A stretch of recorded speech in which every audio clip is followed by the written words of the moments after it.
Hey everyone, welcome back to another movie review for the Tim Burton Collaboration. Today I'll be reviewing Tim Burton's 2010 family fantasy film Alice in Wonderland. So Tim's version of Alice in Wonderland, it's not the same movie, it's his reimagining of the film, and it's just his take on the original Alice in Wonderland. So there's an old book, there's an old cartoon movie, there's been a lot of versions of Alice in Wonderland over the years, TV movies and everything like that. So now this is Tim Burton's version of the film. So I've actually reviewed this exact movie a few weeks ago for the We Live film Tim Burton movie review section. So if you've seen that video, then this review will probably be pretty much similar because it's the same movie and everything. So in this version of Alice in Wonderland, Alice is 19 years old now, so she's a bit older. She's about to be proposed to by this rich guy called Hamish, and she's not really ready for it. She's under a gazebo, everyone's waiting for her answer kind of thing, and it's all a big shock to her. But then she sees this white rabbit in a waistcoat, so she excuses herself and chases after this rabbit and winds up in Wonderland. She falls down a rabbit hole chasing the rabbit, and next thing you know, she's in Wonderland. So when she's there, she pretty much throughout the whole film, or almost all the film, she thinks she's dreaming. So yeah, she just thinks it's one big dream, this whole adventure in Wonderland. So she doesn't really believe any of the things are actually happening. So the reason she's there, the rabbit's been chasing down Alice's to try and find the right one to bring back to Wonderland.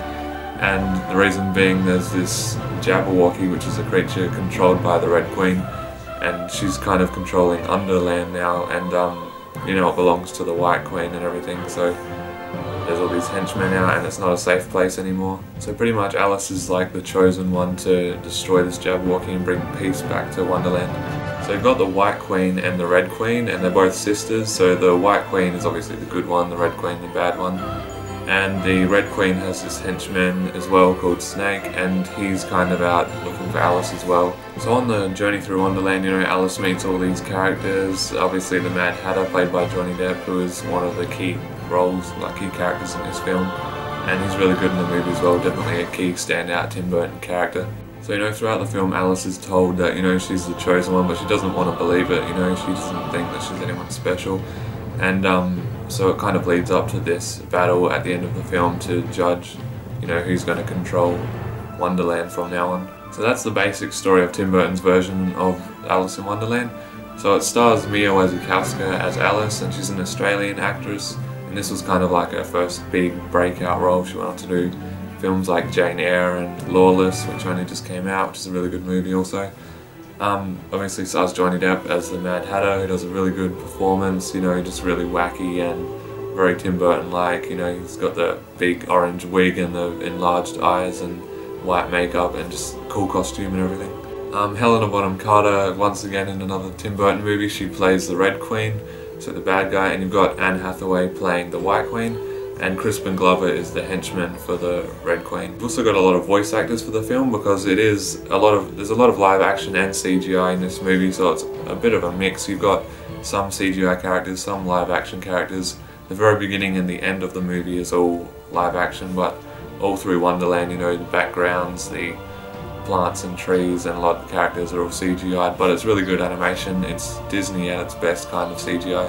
It's definitely Tim Burton's colour scheme and just general look. It just looks like a Tim Burton movie, and it looks great. Now, I didn't get to see this in 3D because I think it came out in 3D, but I haven't heard too many brilliant things about the 3D, so it doesn't really matter. But it's still about the movie, not about the 3D transfer or anything. So some of the voice actors, you've got Matt Lucas from the Little Britain series, you've got Michael Goog back, and I think this is his last voice role. I think he died shortly after making this movie, so that was his last voice role. And you also got Christopher Lee as the Jabberwocky's voice. So Danny Elfman did the music again for this movie, but it wasn't really a standout soundtrack for me. I mean, it did have its bits where it was good, and you could definitely tell it was an adventurous fantasy film, but it just wasn't really one of Danny Elfman's standout scores for me, like Edward Scissorhands or Nightmare Before Christmas was, but it was still good. So Wonderland looks really cool in this movie. You can definitely tell it's Tim Burton's imagination, and just the look and design of the whole place is just from his mind, so it just looks great like that. So it's a family fantasy film, so it's pretty much okay for anyone to see. It's a bit darker than the other versions of Alice in Wonderland, obviously being from Tim's own ideas and stuff, it's going to be a bit darker, but it's really it's not too bad. A lot of people don't like this movie, they just say it's another, big budget production made for money, but it's actually, got some fairly good bits in it, some good elements and characters involved. So that's about it for the Alice in Wonderland review. Thanks for watching. It'd be great if you could subscribe, and the next review will be on Miss Christine 94's channel, and she'll be reviewing Dark Shadows.